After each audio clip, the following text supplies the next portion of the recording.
Hi, and welcome back to the Handmade Homestead. We are back in my kitchen today, and I'm going to show you how to make a basic white bread. I make different types of breads for my family, but this is a quick go-to. This is if you don't have anything special, you technically don't even need the KitchenAid. You can mix all of this by hand. You can knead it by hand. Okay.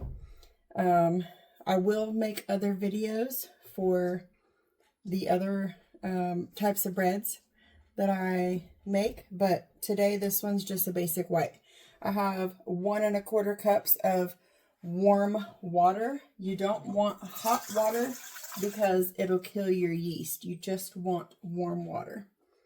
Okay, and then we're going to do 3 tablespoons of vegetable oil.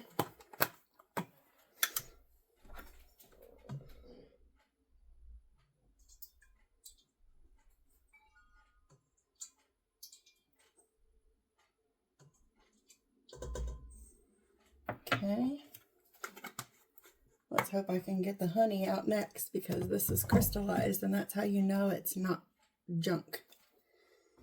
Let's see here. I may just take this off. We need 3 tablespoons of honey. So, oh yeah, there we go. 1,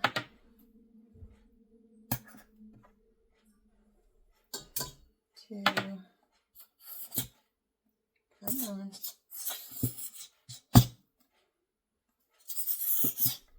It's trying to come out of there.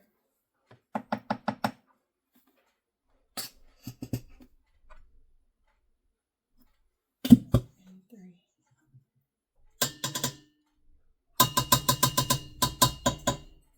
Okay, let's see if I can get the rest of it off. Don't want to waste any of it. Okay, we got our honey. The next thing is 1 teaspoon of salt. Okay. And then it's 3 1/2 cups of bread flour. Ever since I've done this recipe, I've always done all-purpose flour for this particular one, and it works just fine. So I'm just going to use this. This is a 1 cup, and we're doing 3 of these.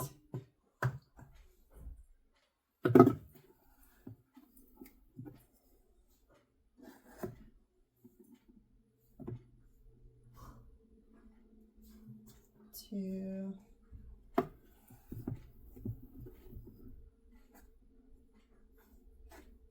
Just leveling it off. Doesn't need to be perfect. This recipe is very forgiving. All right, there's 3, and now I've got a 1/2 cup, and we're just going to use this other one to kind of level it off.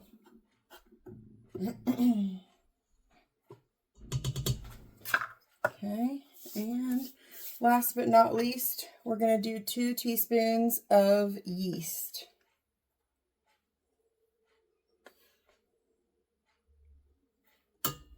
Okay, and then bring this up, and we're going to mix this for about 15 minutes. If you're doing it on a KitchenAid mixer, you want to mix it on one of your lowest settings. This one is at half speed. My particular KitchenAid said do not go above a 1 or a 2 for bread. So we're going to let this mix for 15 minutes and then we'll be back. Okay, so it's been about 15 minutes. And we're going to take this out.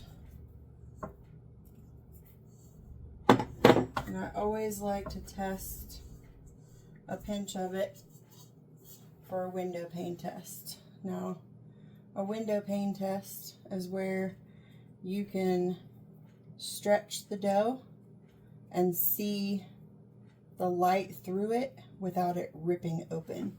And it's hard to see on camera because of the way that I have the camera facing and my light is behind the camera. But if you can stretch the dough and you can see the light through it, You see how you can see that light right there through it? That's how you know that your bread is ready. So I just simply make a ball.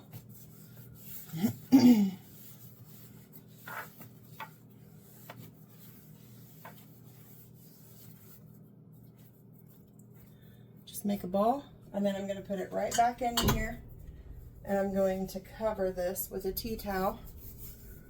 Actually, this thing is huge, so I think I'm going to maybe cover it like this. And then we are going to set a 30-minute timer. This part will depend on how hot your own kitchen is. If your kitchen runs cooler, it may take longer for it to rise. So we simply want it to rise until it's doubled. Now, sometimes in the winter, I will take this off from here and I will put it like on the stove and preheat the oven. Sometimes that helps.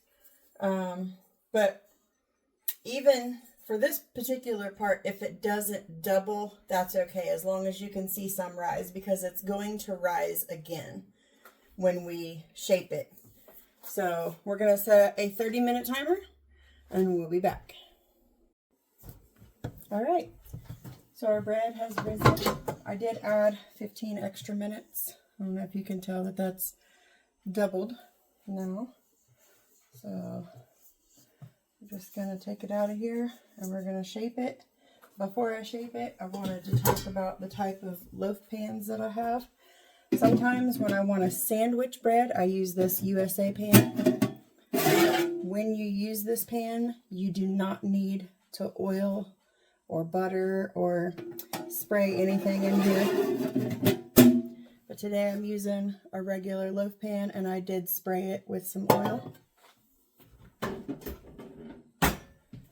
And then I'm just going to make this look like a loaf,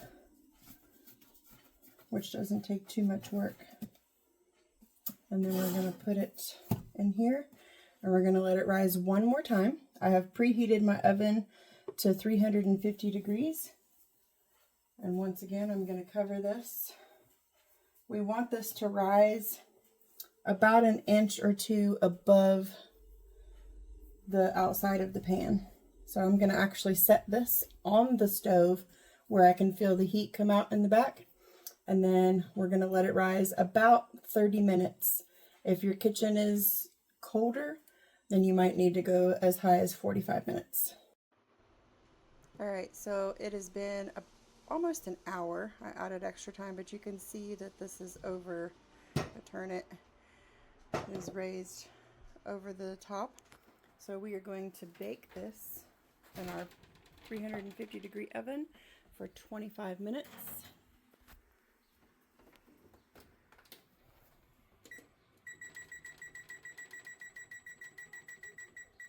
And we'll be back when the timer goes off.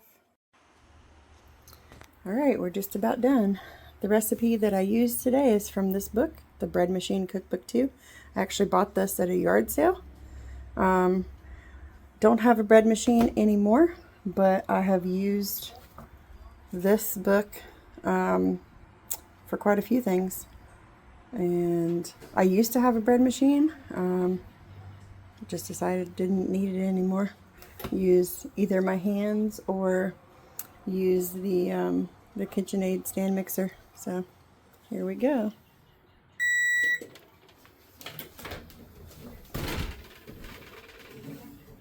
Look how beautiful that is.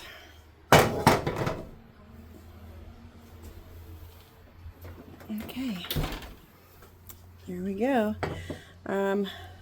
I kind of can look at it and tell because I've been doing this for a few years, but if you have an internal thermometer, you want it to be at least 190 degrees. Enjoy.